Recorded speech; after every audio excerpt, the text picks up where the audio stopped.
All right. Reaching back for the oldies but goodies and a blast from the past. Like to talk to me with the coach, Mayden, as I'm on the road with Brent Lillbridge, Chicago White Sox.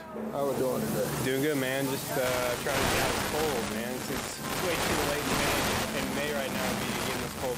We need it after tonight. I thought y'all was going to bring that Florida weather in here or Arizona weather back with y'all. Oh, no, I guess not. Not the first month and a couple days, I guess. But let's start warming up. We'll start missing a little bit colder weather, that's for sure.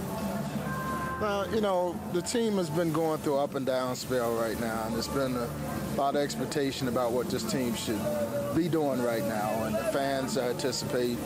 I mean, how frustrating is it for you guys right now? Oh, dude, baseball's a rough thing where you can still lose, and we've been doing some stuff right. We're also doing a lot of stuff wrong.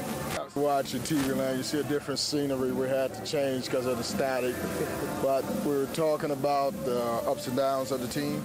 Yeah, downs. I feel like a lot of downs lately, more than ups. But we've been playing ball. We keep on doing what we do. We've been working hard. I mean, like we keep on saying we got a lot of talent and stuff like that. That's the best thing about baseball is it's not always all about the talent on the field. It's just about execution, doing the right things, getting the guys over, big strikeouts, whatever it is, getting the guys in. I mean, it's just part of baseball. And we feel like we're gonna come through. We're gonna bounce through this. We're too good. We have too good of attitudes on the whole part to be able to be stuck in this rut right now. And we hope we finish up the next couple games before the road trip on a winning streak before the day off, and then we'll see how the road trip goes. But first, it's day by day. Even when we're winning, it's day by day, and just kind of get after it. And over 162 games scheduled, there's streaks, winning streaks, losing streaks. And is it a case where you guys just haven't gelled, the chemistry just haven't gelled? You know, it's hard because we a lot of guys like each other. I mean, we really get along really well. We really care for each other and want each of us to do well. We're hurting, we want to see each guy perform well. Everyone has their jobs, and we just hope everyone does their job. If everyone does their job, we're going to be really good. But, we got to win, and whatever it takes to win is all that matters. And we feel like we're really going to, at one point, we're going to turn around, whether we got a win last night, win tonight, and then win, 15, 20 games this month, and everything turns around just fine. So we like where we're at, that the guys in the division above us haven't really won a lot of games, so we feel like, we have a great chance if we play well and we beat up on them, that we'll be back in it by, come June 15th. We'll be talking about a whole different thing about how we're in first place. That's what we hope. And I know, again, having coached college ball, the name of the game is you hit, we find some place for you to play. Now, Brent Lillbridge in front his stroke a little bit, so how tough is it being a role player right now? It's tough, man. When you're swinging the bat good, and I feel like April was great for me. I even started off May really well with a home run. I was swinging good. I bet it's consistent. That's the best part about it is I haven't been playing, but I get in there and I contribute and I hit the ball hard. And that's the best thing I can, for myself personally, is I'm still seeing the ball. I'm still having great at-bats, and I'm squaring the ball up even when I haven't played 5-6 days. And that's promising to see because it's a long season. You never know what's going to happen, but I'm doing my job. But if we do all our jobs, we're going to be the team that's out there is supposed to be the team that's out there. I'm supposed to be on the bench right now.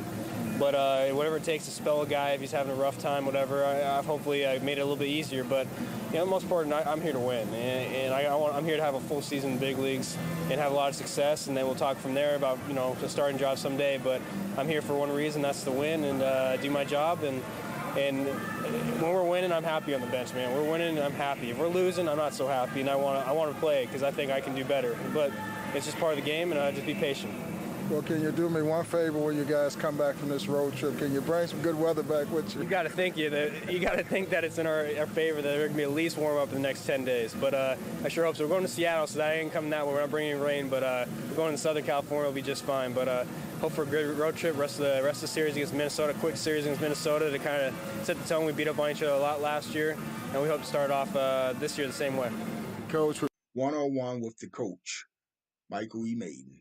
A blast from the past. Luke Collier here. How we doing today?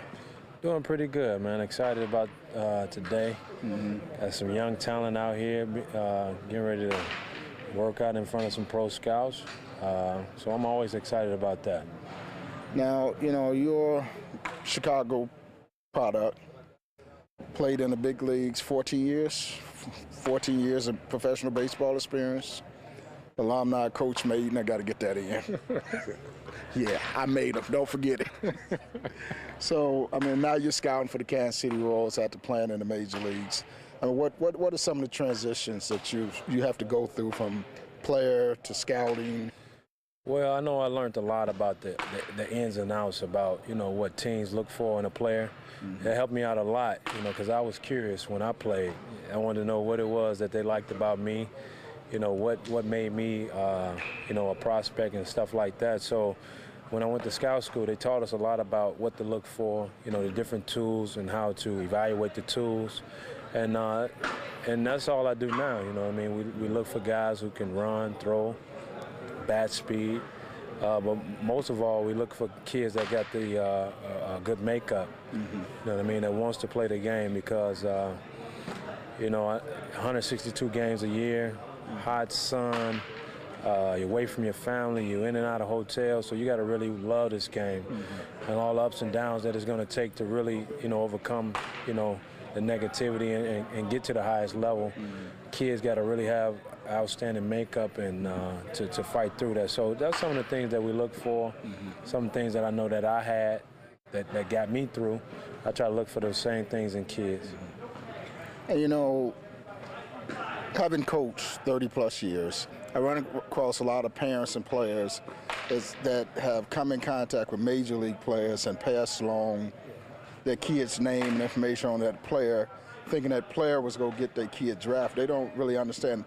On the major league and even the minor league players, the players really don't come in contact with the scouts that's responsible for drafting players.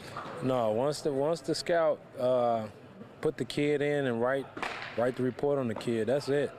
After that, it's on the kid. The kid has to develop. The kid, it goes into the system. Each system has a player development, where the kids go in, whether it's pitching coaches, hitting coaches, fielding instructors, and the kid has to develop and excel at each level.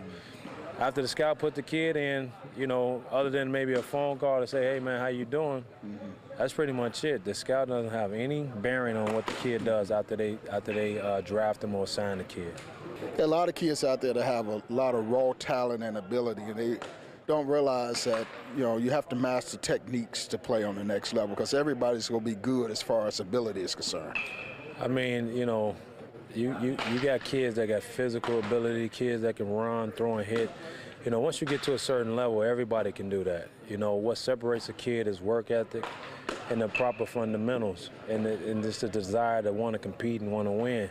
So, I mean, kids really have to develop their talents and their skill sets in order to be, separated. I was just talking to some kids today, and I told them, like, what's going to make you different when we put you in a crowd of 50 people that can do everything you do? So it had to be the skill set, the fundamentals, the polished players, what guys are looking for, you know what I mean? In this day and time, scouts are looking for kids that's a little more advanced than, back in the day. Back in the day when I got drafted, it was strictly tools. Now it's tools with polish, you know what I mean? And this is what it is because kids are getting pushed to the big leagues a lot faster than back in the day. And how good of a player was you when you got drafted? When I initially got drafted, I felt like I was good physically. But as far as knowing the game, I didn't know. I didn't have a clue of what the game was really about. And it took me, I'm telling you, I'm still learning the game. And I'm retired 5 years, but, it took me 5-10 years to really start to understand the game and stuff like that. You can never stop learning at this, learning this game. It's so complex, you know what I mean? It's so much competition. But, if you work hard at it, and you dedicate it to you continue to develop. And tell everybody out there in TV land how good of a coach I was. Well, Mike Mayden was my coach back when I was 15 years old.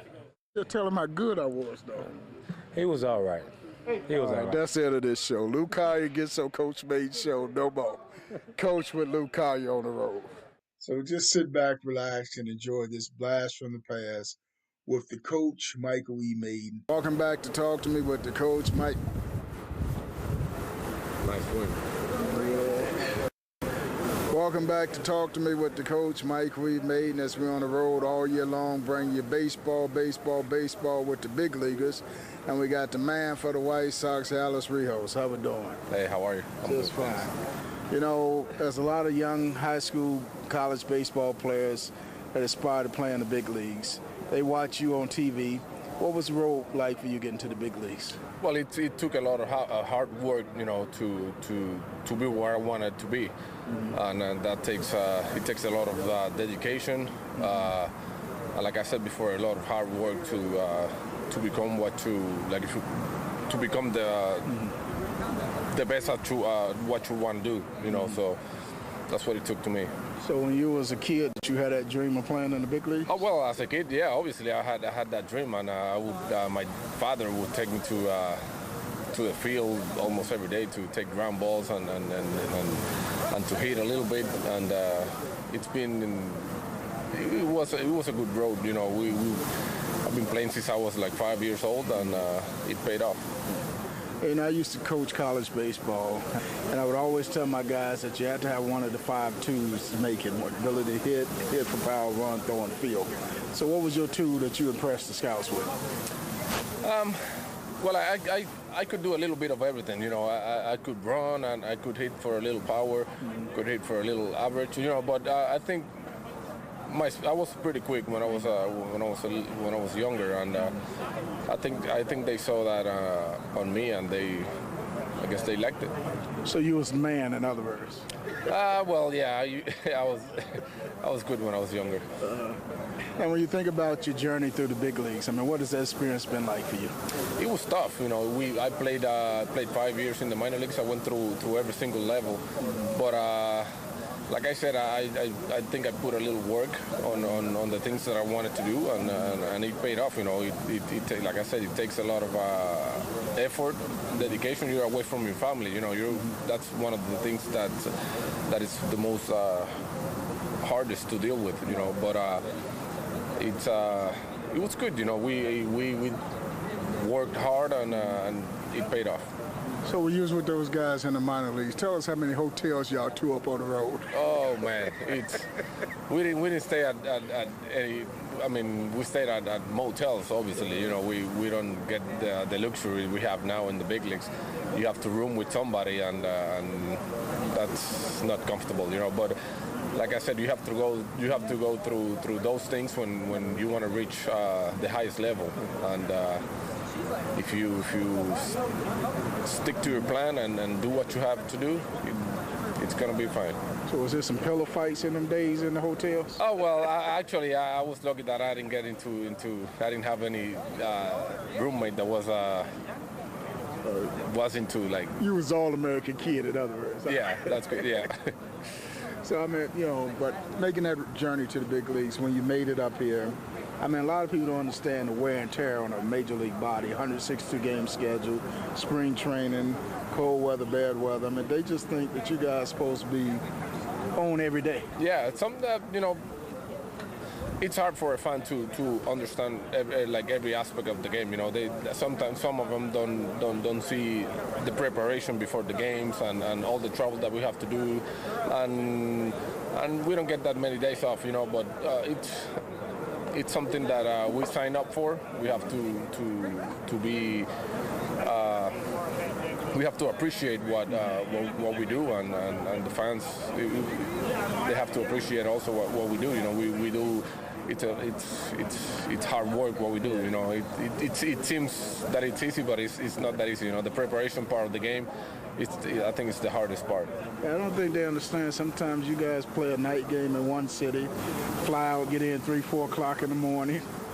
Your buddy there. Yeah. Get in at 3-4 o'clock in the morning, and your body's still in that other state someplace, and you got to play baseball. They don't understand that. Yeah. Sometimes they don't. But like I said before, that's what we sign up for, and we have to do what the best we can at what we do. You know, it doesn't matter if we're tired or not. We have to come out here and try to do our best. And but you know, we do a lot of trouble and a lot of things that they probably don't see, but it's all good. Last two questions. You're a former All-Star, made the All-Star team. What was it like to you when you made that All-Star team to be honored to be out there with those top players in this league? It's unbelievable. It's an experience that I will never forget. You know, you get to play with the top players of the league. You know, when at that period, at that certain time, and it's something that you also dream of. You know, when you're a kid and when you're playing in the big leagues too. You know, you want to be at the level of all the best players, and like I said, it's something that I will never forget, and it was pretty overwhelming. And who've been some of your mentors in this game? Mentors. I can't really mention one right now, but when I was growing up, I used to follow Juan Gonzalez a lot when he was a player, and he was one of the guys that I looked for when I was growing up. Your first hit in the big league, who was that on? It was he forgot. lefty from the Angels in 2004 was I forgot his name. He forgot. First home run. The Warren Brazelton. Oh, see, they don't forget the home run. Yeah. Coach, take your youngsters behind the scenes with the man, Alice Rios. All right, thank you. All right, appreciate it. All right, man. And don't forget to tune in to the next show. Get on our website at blastfromthepast247.com and check out past and present shows. That's Blast from the Past, the number 247.com. See you on the next.